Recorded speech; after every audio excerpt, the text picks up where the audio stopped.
Yeni bir videodan herkese tekrardan selamun aleyküm. Yine bugün de gündemdeki gelişmeleri sizlere aktarmaya devam edeceğim. İlk olarak sabah bir uyandık böyle. Gerçekten de oldukça dikkat çekici bir gelişmeyle karşılaştık. Neydi o? Deniz Milli Parkı. Evet, belki de bu ifadeyi ilk defa duyuyor olabilirsiniz. Çünkü ilk kez Deniz Milli Park alanı ilan edilmişti. Bugün sabah saatleri itibariyle. Evet, şu an harita karşınızda kıymetli dostlar. Bugün sabah saatleri itibariyle Muğla, Fethiye ve Antalya Kaş açıkları ile Kuzey Ege'de belirlenen alanlar Deniz Milli Parkı ilan edilmişti. Bakın, gördünüz mü? Burada Fethiye Kaş Deniz Milli Parkı adı Milli Park'ın ve özellikle de bu gelişmeyle beraber Yunanistan'ın şurada Meis, şu işaretli alan var ya, Meis, yani bizim deyişimizde Kızılhisar adasının bakın denizle bağlantısı tamamen kesildi. Şuralar Antalya, işte Mersin, Muğla, İzmir, Rodos. Yani şu manzaraya bir sabah saatlerinde kesin çok sevindik ama Yunanlılar gerçekten de ulan nereden uyandık, nereden bu manzarayı gördük demiştir kesinlikle. Şimdi ilk olarak Deniz Milli Parkı ilan edildi dedik de bu Deniz Milli Parkı ilan edilmesi ne anlama geliyor? Ona bir göz atmak isteyeceğim. Şimdi biz ne dedik bugün sabah saatlerinde? Muğla, Fethiye ve Antalya Kaş açıkları bundan sonraki zamanlamada artık Deniz Milli Parkı'dır dedik, değil mi? Böyle çat diye de haritayı aslında Yunanlıların gözüne soktu. Kıymetli dostlar, bir bölgenin adını Deniz Milli Parkı koyunca o bölgede neler değişiyor? İlk olarak kıymetli dostlar, ekosistem koruması.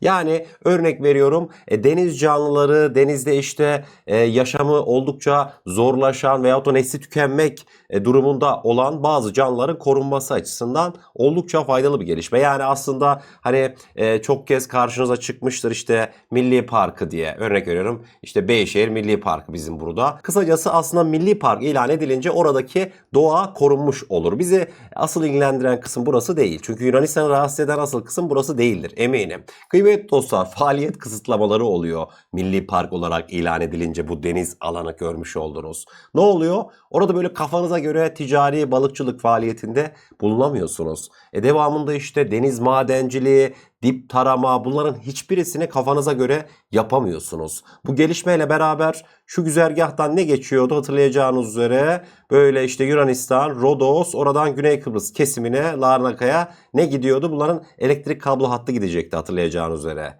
Biz zaten bu noktaya kadar hiçbir şekilde izin vermemiştik. Bundan sonraki süreçte artık biraz zor geçirirler. Çünkü resmi olarak Türkiye bu adımı bugün atmış oldu. Burası dedi benim Deniz Milli Parkımdır. Daha öncesinde Yunanlılar defalarca kez işte ben Milli Park ilan edeceğim, oraları koruma altına alacağım falan filan demişti ama Yunanlıların yememişti. Görmüş olacağınız üzere bugün tapu gibi kendimiz alanlarımızı resmi gazetede yayınlayarak ilan ettik. Ayrıca bu bölgelerin Deniz Milli Park olarak ilan edilmesinin bir önemli tarafı da kıymetli dostlar, deniz yetki alanları var bileceğiniz üzere. Biz zaten Libya Anlaşması'yla beraber şuradan şöyle Libya kıyılarına kadar, Trablus'a, işte Bingazi'ye kadar zaten biz kendi ortak deniz yetki alanımızı ilan etmiştik ama Yunanlar işte reddediyordu falan filan, geçin o işleri. Bu görmüş olduğunuz Milli Park alanı aslında deniz yetki sınırlarının belirlenmesinde de önemli bir faktör oynuyor. Yani uluslararası mahkemelerde siz burayı kabul ettirdiğinizde uluslararası camiaya zaten diyor ki burası Milli Park'ıydı adamların.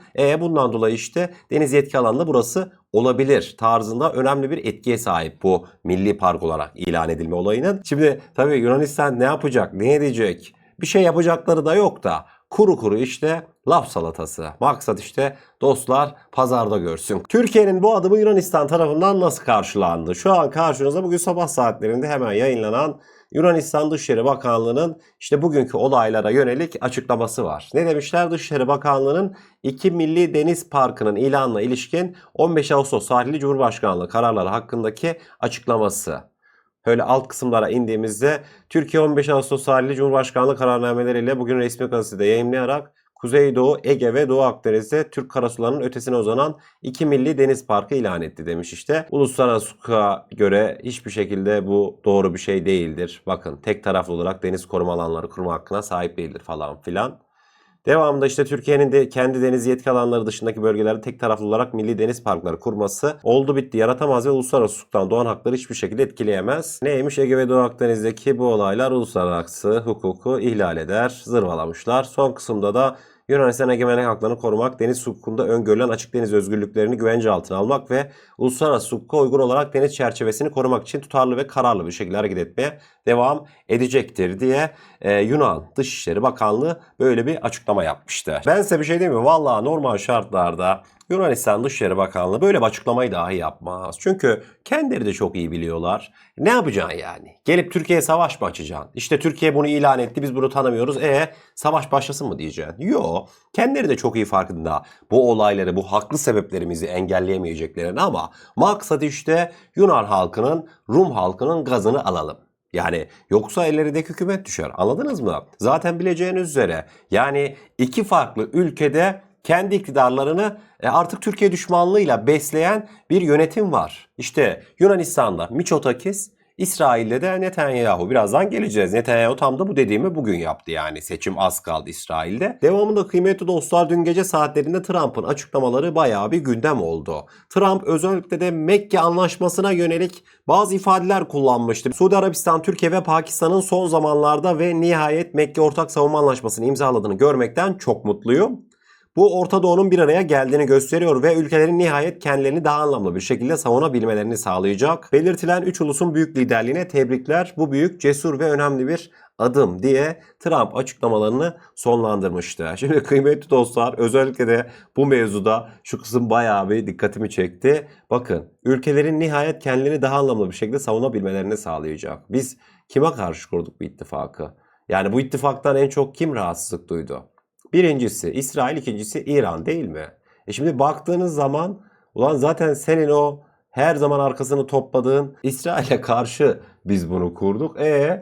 Güzel bir şekilde İsrail'e karşı savunabilecekler diyor. Bu var ya, tam laf cambazı ya gerçekten. Hani gerçeklikle Trump'ın dediği arasında pek bir ilişki ben bu vakte kadar kuramadım yani. Devamında kıymetli dostlar, Trump böyle hazır eline telefonu almışken Pakistan, işte Suudi Arabistan, Türkiye Mekke Anlaşması'nı bir kutladı. Tebrikler iletti. Devamında görmüş olacağınız üzere Güney Kore'ye ateş püskürdü. Evet, Kuzey Kore lideri Kim Jong'a dostum dedi. Güney Kore'yi de bir günde sattı Trump. Trump ne diyordu? Kuzey Kore'nin Kim Jong-un ile olan çok iyi ilişkim temel alınarak Amerika Birleşik Devletleri'nin uzun zaman önce Güney Kore ile ortak askeri tatbikatlara katılmayı kabul etmiş olması gerçeğinden memnun değilim diyor.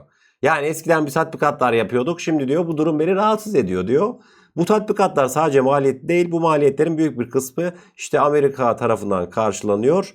Trump'ın başkan olduğu sürece tehditkar ve saygılı davranmış bir ülkeye tamam diyor.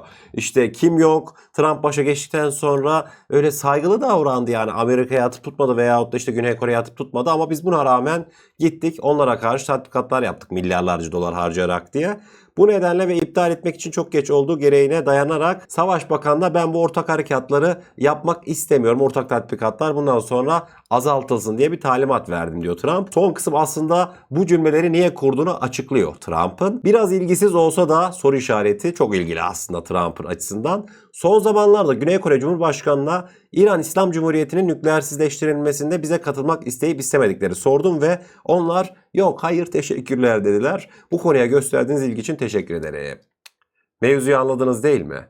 Yani burada kastettiği şey sen ben İran harekat düzenlerken her gün bas bas işte yanıma müttefik, yanıma yanacak eleman ararken yok ben karışmıyorum dedin mi dedin. O zaman bundan sonra da Kuzey Kore ile olan mücadelende sana başarılar dilerim diye Trump bu şekilde raconu koydu. Bu kadar da işine geldiği gibi davranan birisi Trump kıymetli dostlar. Cumhurbaşkanımız Erdoğan'la dün Arap medyasından El Cezire'ye röportaj vermişti. Röportaj esnasında bazı dikkat çekici kısımlar vardı. Mesela Cumhurbaşkanımız Erdoğan İsrail'le olası bir savaşa dair şu cümleleri kurmuştu Arap basınına.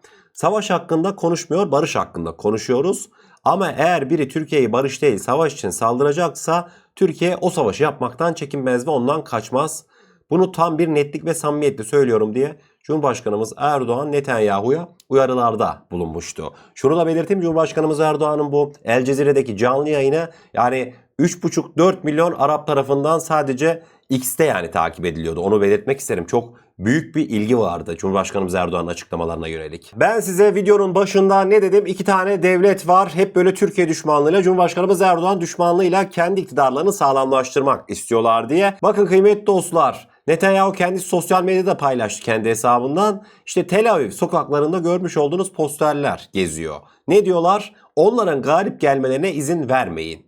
Kim var burada? İşte Cumhurbaşkanımız Erdoğan var. Devamında işte İran'ın dini lideri Müşteba Hamenei, Hizbullah lideri Naim Kasım ve New York Belediye Başkanı Mamdani yer alıyor kıymetli dostlar. Bitti mi? Bitmedi. Yine bugüne geldiğimizde de Netanyahu bakın bizzat kendi resmi hesabından şu videoyu paylaşmıştı. İzleyelim o videoyu isterseniz bir. Onlar Netanyahu'nun kaybetmesini istiyor diyordu Netanyahu. Başlatıyorum. Netanyahu'nun yaptıklarının Hitler'den geri kalır yanı var. Netanyahu şunu bil, gidici. Benjamin Netanyahu is a worker. Cumhurbaşkanımız Erdoğan'ın gidicisin gidici sözü ve daha sonrasında New York Belediye Başkanı. O da yine aynı şekilde bakın. Gördünüz mü? Şunu belirtmek isterim. Netanyahu'nun bu gerçekleştirmiş olduğu eylem, işte bilmiyorum İsrail'de ona oy kazandırır kazandırmaz. Orasını tam bilmiyorum. Ama kesin olan şu ki bu paylaşım Türkiye'de Cumhurbaşkanımız Erdoğan'a kesin oy kazandırır. Vallahi açıkçası ben Netanyahu tarafından Cumhurbaşkanımız Erdoğan'ın böyle paylaşılmasından bir Türk vatandaşı olarak gurur duyarım. Yani anladınız mı?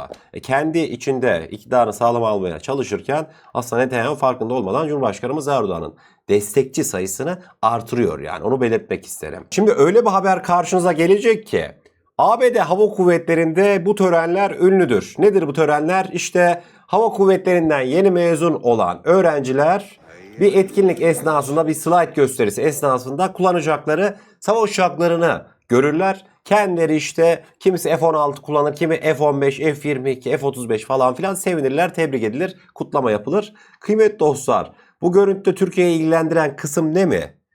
Amerikan Hava Kuvvetleri'ne yeni girecek olan ABD pilotları F-16 uçuracaksın duyurusunu Türk Hava Kuvvetleri'nin İngiltere'de gerçekleştirmiş olduğu bu gösteriyle öğreniyor. Bakın kabul belki F-16'yı Amerikalılar yaptı ama şüphesiz ki en iyi F-16'yı uçuran da Türk pilotlardı.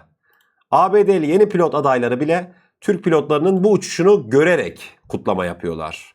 Önemliydi bu bence. Bugün son olarak hep birlikte önemli bir Türk savunma sanayisi gelişmesine gideceğiz. Marlin SİDA artık bundan sonraki süreçte mayın harbi gerçekleştirecek. Bu görmüş olacağınız üzere Safire Tersanesi ile Aselsan'ın ortak geliştirmiş olduğu silahlı insansız deniz aracıydı Marlin. Savunma Sanayi Başkanlığı Marlin'den makine kimya endüstrisi üretimi Malaman dip mayınının akıllı mayının bırakılma anlarını bu şekilde paylaşmıştı. Bakın gördünüz mü? Ve tamamen uzaktan gerçekleştirildi bu eylem. Uzaktan komuta kontrol edilerek bakın. Yani bundan sonraki süreçte Türk kıyıları insan sistemler tarafından yerli ve milli mayınlarımızda donatılabilecek. Yani bundan sonraki süreçte mayın gemilerine falan büyük ihtimalle ihtiyaç kalmayacak. Ayrıca şunu da belirteyim. Mesela Asıl Boy vardı hani işte denizaltılarının sesini dinleyen yerleştirilmişti geçtiğimiz haftalarda Aselsan tarafından Sol Boy sistemi. Mesela bundan sonraki süreçte eminim ben mahallinden insansız deniz araçlarımızdan da Sol Boy yani Asıl Boy sistemimiz bırakılacaktır. Bu sayede aslında kıyılarımız gerçekten de oldukça güvenli bir hale gelecek. Bugünkü programımızın sonuna gelmiş oluyoruz. Tekrardan hatırlatmak isterim. Eğer kanalımıza ilk defa gelmekteyseniz kanalımıza abone olup bildirimleri açarsanız gerçekten oldukça mutlu edersiniz bizleri. Kendinize çok iyi bakın. Allah'a emanet olun. Her şey istediğiniz gibi olsun. Sağlıcakla.